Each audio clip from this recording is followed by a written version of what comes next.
All right. Welcome to our first night of Gold Star School Leadership Edition. I am super excited. I have spent several days working through this agenda and what I want to offer. And so here we go. Okay. So what we're going to do mostly in this leadership edition is honestly a lot of what I've been learning this last 8 months. And so I just pray that I can transfer the information to you that you can receive and understand. And I'm a little nervous about it. I'm not gonna lie.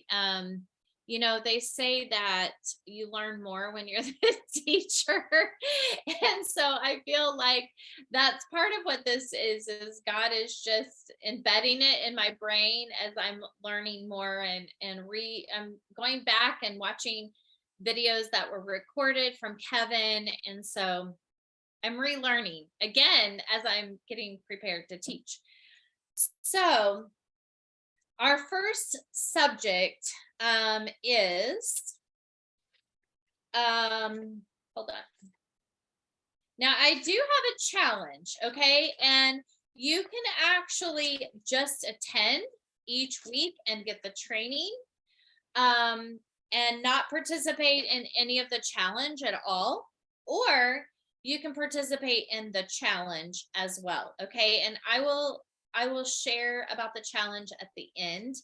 So we'll have some time to do that at the end, and I'll be able to share what the challenge is going to be. The challenge is actually not going to start until next week because I want to give you time to process everything and to get prepared for it. There's going to be a little bit of homework for you to get prepared for the challenge. So that's kind of what we're doing. Tonight, we're really focused on self-awareness and self-evaluation, mimetic behavior, and leading by example. So those are the subjects that we're going to be talking about. And my very, very first training with Kevin was about mimetic behavior. Has anybody heard that term before or know what it is? Can you spell that? Yes. I'm not sure I'm hearing right. Yeah, it's Mimetic, mimetic.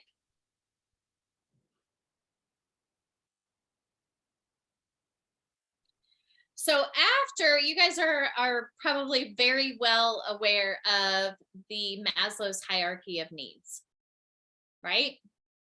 Okay, so once you have been through the bottom portion of the Maslow's hierarchy of needs, as far as, food, safety, shelter, love and belonging, then when you get to that above those things, then you hit what we call a mimetic desire. And that is learning what you want and why you want it. All right. Unfortunately, most of us have mimetic behavior because of something that we've learned. It's like a learned behavior. Have you seen the memes that are out, that have like those funny sayings? Linda Tupin has like a ton of them, right? They're called memes. Okay. So that is where this word comes from, is memes. It was from like 1976 or something like that. That's where memes were actually introduced. And so this mimetic behavior is actually learning from what's taught or mimicking somebody else. Okay. So all of us have like models in our life, right? So I want you to take a second to just kind of think about your life and who has modeled certain behaviors to you, positive or negative. Okay. Who would you say would be a model in your life? You don't have to answer that yet. We're going to answer that at the end. We're going to talk about that. Okay. But there are we all have models in our life. Um it might be a parent, it might be a sibling, it might be a coach, it might be a boss, it might be a friend, it might be Facebook. um right? Yeah, we are mimicking behavior that we desire based on things that we've seen modeled, right? Um, okay, and a lot of this is unconscious. Like it's not really something that we're like, oh, I'm gonna go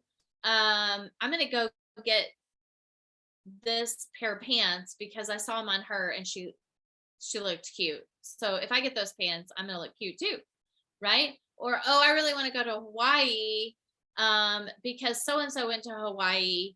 It's an unconscious thought, but it's a modeled behavior. And that, I mean, honestly, that's why Facebook um he calls it a potent drug, because before Facebook, people's models came from a small set of people, like friends, family, work, magazines, maybe TV. Um, but models are most powerful when they're hidden. And so that is why Facebook can be a potent drug. Okay. So, according to mimetic theory, we only want what others have modeled for us. Models are people or things that show us where it is worth waiting. Okay, so with this mimetic behavior, there are two cycles. There are two cycles, and one is tension and conflict. We create mimetic behavior through tension and conflict. Or the other one is serving common good. Okay, so those two cycles are how we have mimetic behavior. Okay, those two things. So either tension and conflict, or it's like a positive serving common good. Okay, so the first one causes confusion, the tension and conflict. Okay, it causes confusion, it causes competing desires, and our thoughts come from fear and lack. I heard on a podcast this morning that 12% of our daily thoughts are in comparison, comparing ourselves with somebody else. 12%. That seemed like a huge amount. 12% of our thoughts each day is comparing ourselves with something else or someone else. That's scary. Okay. The second cycle, serving the common good, is positive. It focuses on abundance and things that serve God, ourselves, our family, and others. Now, sometimes we wake up and sometimes it's when you're younger and sometimes it's when you're older and you think, why am I doing this? Have you ever had that thought? Why am I doing it this way? Why am I doing this? Is it making me happy? Do I love this? And then you realize, oh, I'm doing this because that's what my mom did. That's what my dad did. That's what is expected of me, right? And so when we are in self awareness or self evaluation, then we are going to evaluate our mimetic behavior and have a checkpoint, if you will, of is what I'm doing my desire and what I want and what I'm doing to serve God and serve others. So, part of your homework this week is going to be that looking at your mimetic behavior and really having a checkpoint as to, is this really what I want and what I desire? Okay. So, um, it's a small thing, but it's a good place to start. Okay. So let's talk for just about 5 minutes on what models you've had in your life, and are they positive or negative or both? Um, so who would like to go first? What kind of models? Okay, Renee, what kind of models would you say you've had in your life? So I think the first one I think would be like my parents, my mom and dad, who had a strong work ethic, a loyalty to the companies that they worked for. So, they didn't move around job to job to job. So I think I get a lot of that. I learned a lot of that from them. And then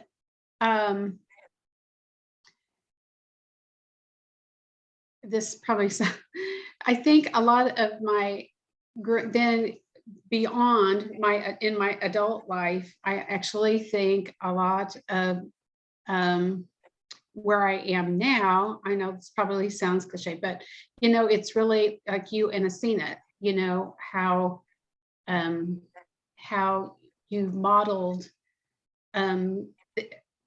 just being, courageous, your faith and that type of thing. I think that has helped me to develop where I am now in that as well. Wow, what a compliment. Thank you so much.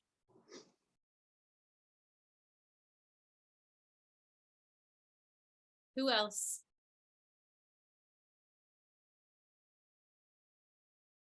Who else will go? I was going to agree pretty much, I guess, the same. I though I've had, with my parents, I've had the positive and negative role model there. So I had both displayed out on, what kind of person I would want to become and what kind of person I didn't want to become. And so then as I grew, I think those who God put in my path, having my aunts or different people that I adopted as I called them my adopted moms and that kind of thing. They gave me what I needed to become who I am. But as far as business, having that work ethic of just always wanting to do my best and serve God, I think that came from just what I've learned through the study of the Word of God. So I'm going to actually interject there also that, the Bible has been a model for me because I didn't know how without it. And Mary Kay, looking to you and the other directors that are excellent leaders, that sets an example for us. So I absolutely agree with Renee. I didn't get to learn under Aseneth, but she taught you both. So I know she was great. Yes, she was. She was. Awesome. Thanks for sharing. I would agree with everything I've heard so far. And I would say, like Skylar is a huge influence in my life. Like he's turned me into a person who likes to be home in the evenings with my family, and nobody ever thought that would happen. So, just and then different like bosses and mentors, some have been awful and you're like, okay, I'm never gonna be like that. And then some have been really good people to like look up to and model after. That's good. That's good. Katie or Melissa, either one of you guys want to share?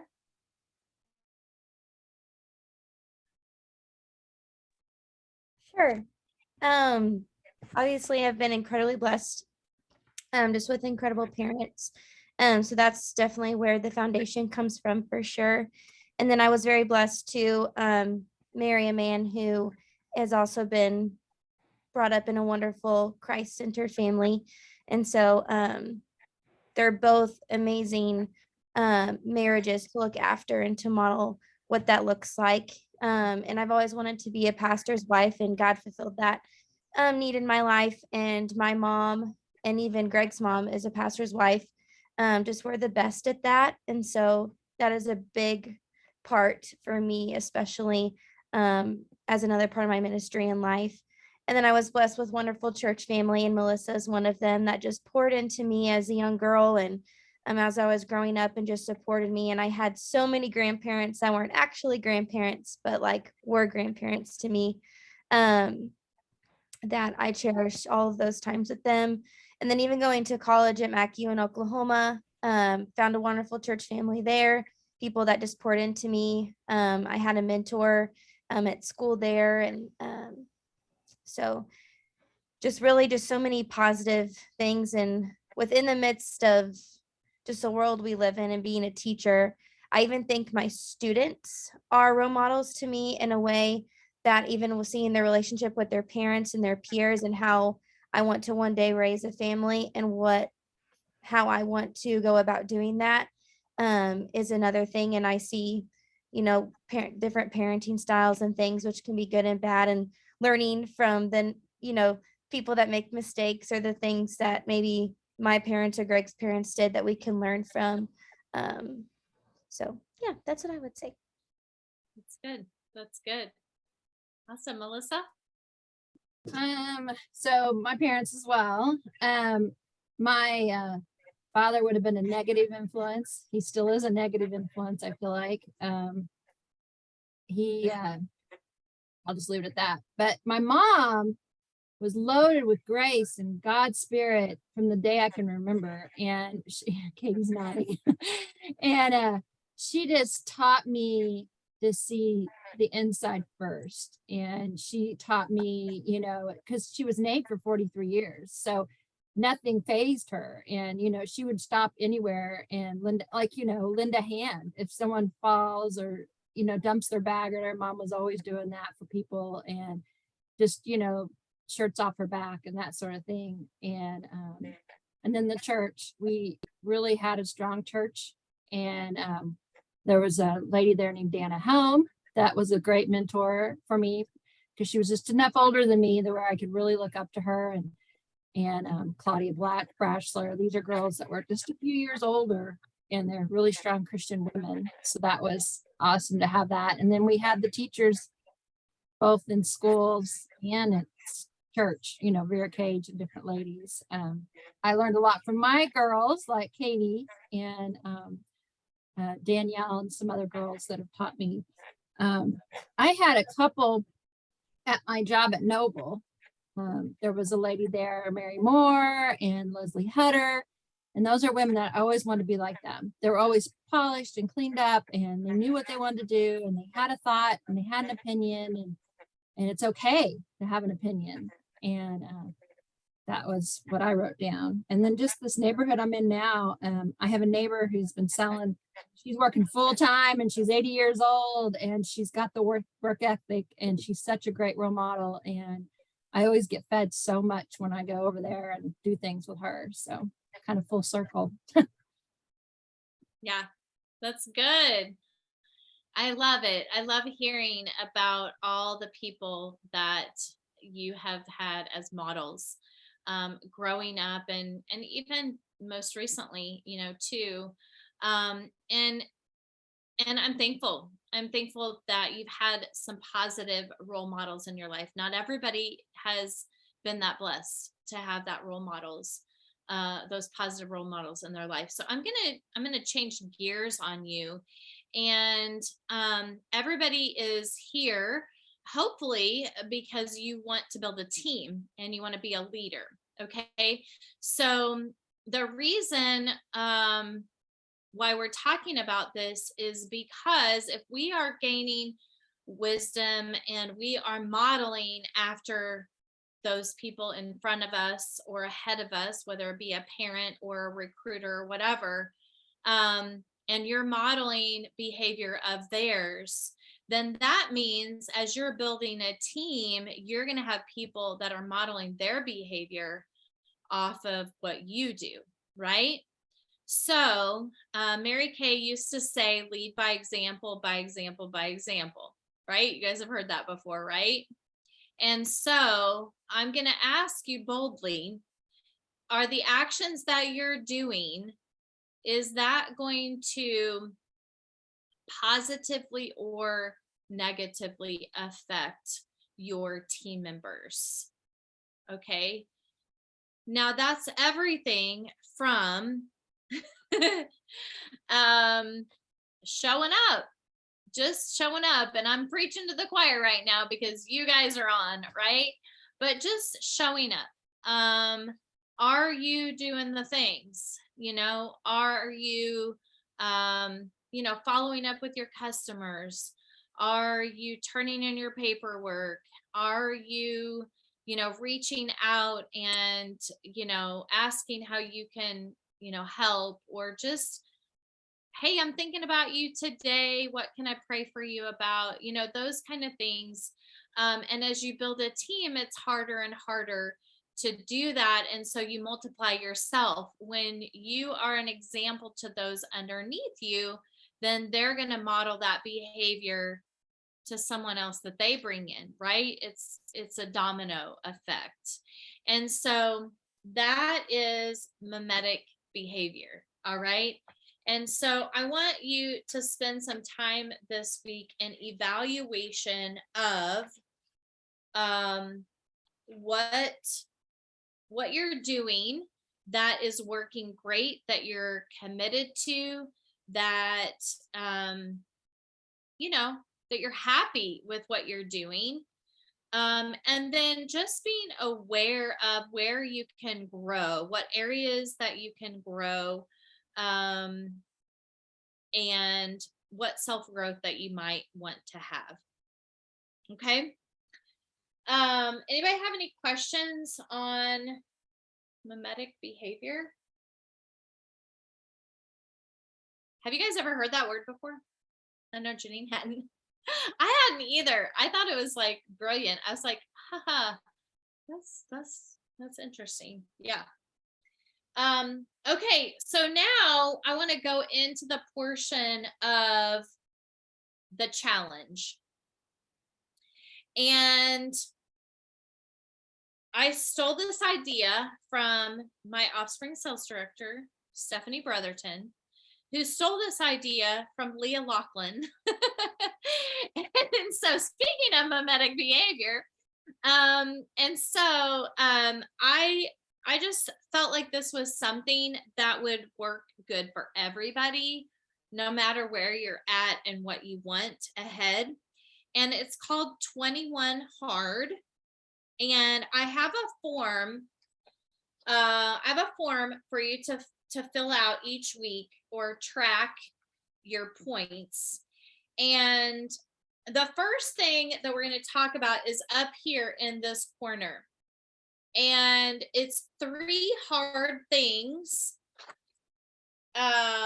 Your 3 hard things that you want to do for 21 days. Okay, this is a 21-day challenge. It starts next Monday, so October 10th through October 31st. Now, this is round 1. We're actually going to do 2 rounds during this leadership time. Okay, so it'll eventually be 42, but 21 hard for 1 round and then 21 hard for a second round. Okay, so there are 3 hard things. You're going to come up with 3 things that you're going to do every day.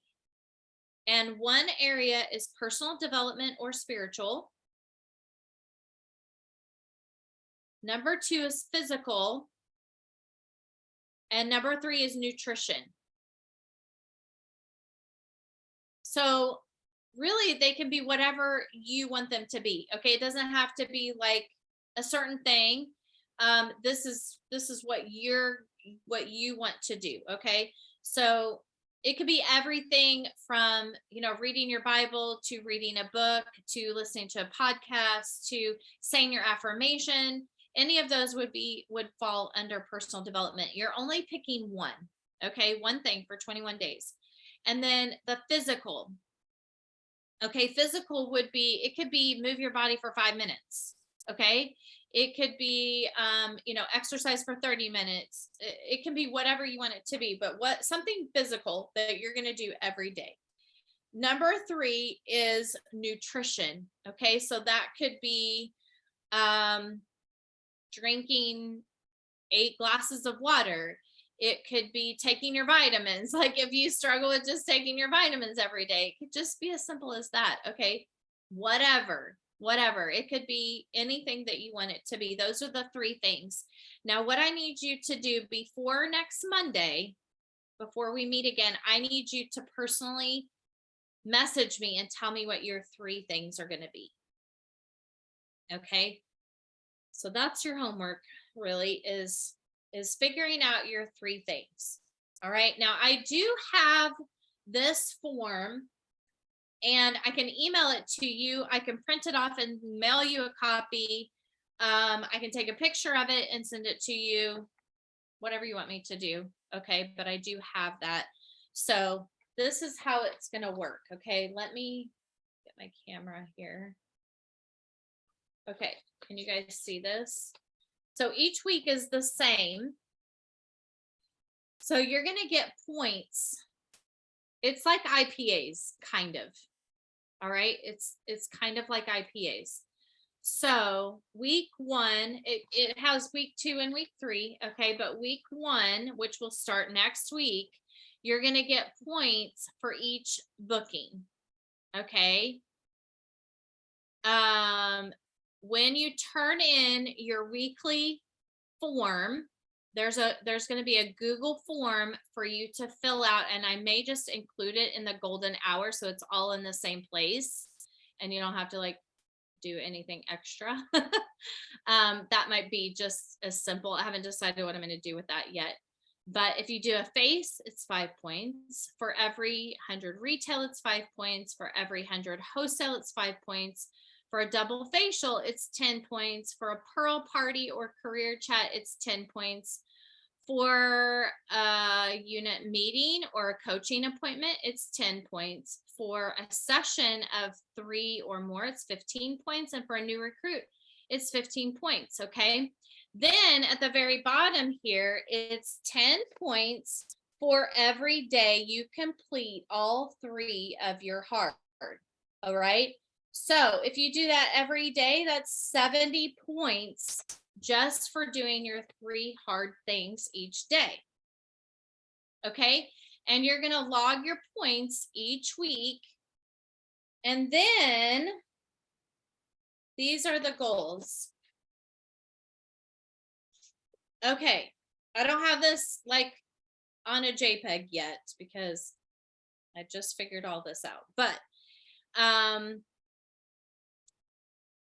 the first goal is 200, 300, and 400. Those are the increments. Okay. 200, 300, 400. If you go for 200, that's 66 points a week, or 13 points a day, but that was for 5 days, not for 7. So, I mean, it's going to be more like 10 points or less a day, 9 points a day. Okay. 300 is 100 points in a week. 400 is 133 a week. Okay. Now we're going to actually combine round 1 and round 2 together to get your prize. And when you have 400 points or more in both rounds, you're going to earn that extra training with Kevin Keppel. Okay, 400 points for both rounds. When you get 600 points. Is that 400 and 400 or 400? 400 total. Okay. So 200 at least 200 round 1 and at least 200 round 2. Or, I mean, if you fall behind in October, you can make it up in November. Okay. Either way, 400 total. 400 total. You're going to earn the extra training with Kevin. Now, the points will be based on what you turn in each week. Okay.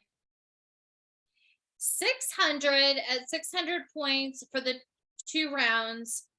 You're going to get reimbursed for your Strength Finder test, because I'm going to ask each of you to, if you have not taken the Strength Finder test, to take that test by the beginning of round 2. And that's approximately $15. Okay. I will reimburse that for you when you get to 600 points. 800 points, when you get 800 points for both rounds, I'm going to personally unlock all 34 strengths. Or if you've already unlocked them, I will reimburse you for that. Okay. Did you say you're putting a PDF together? Yeah, I will. I know it's a lot. It's a lot if you don't see it in person. So I will put that together. It will probably be a few days before it gets done, but I will definitely get that done. I do have this ready, so I can send this to you so you can start looking at it. And then as soon as I get the other stuff together, I will send that to you as well. And on those 3 things, are those supposed to be 3 things we're not doing today? I mean, if there's something that you want to start doing, this would be a good opportunity to challenge yourself. So I got exercise already, but if I do maybe additional exercise, that would be what you're thinking? I mean, I don't know that you need to add extra exercise. Maybe it's I was just giving an example, trying to think, I eat kind of healthy, I can eat more healthy, I don't know. Yeah, I mean, it can be I mean, if you don't say your affirmation, I mean, that would definitely be something. Do you guys have some ideas of other things? If you already exercise every day, and you already eat healthy, what could be some things that we could add to the hard things? Anybody have any ideas? Water, supplements, track your sleep, do a food journal to see if you're actually eating healthy. I'm gonna do no processed sugar, I think, which I'm really debating because I don't want to. And then I work out every day too, but honestly, I've been kind of slacking on my workouts. I haven't felt great for a while. And so I have sometimes been quitting early or doing half of it. So I'm going to commit to doing all of it. That's good. You could do stretching. Stretching. Or how about 8 hours of sleep? That would be physical if you don't get enough sleep every night. Or if you work, 12 hours a day, maybe it's working 10 hours a day only, 9 hours a day. You know what I'm saying? So it could be, cutting yourself off of those kind of things. Or it could be cooking a meal once a day. Or getting some outdoor time every day, some sunshine. Yeah. Does that give you guys some ideas?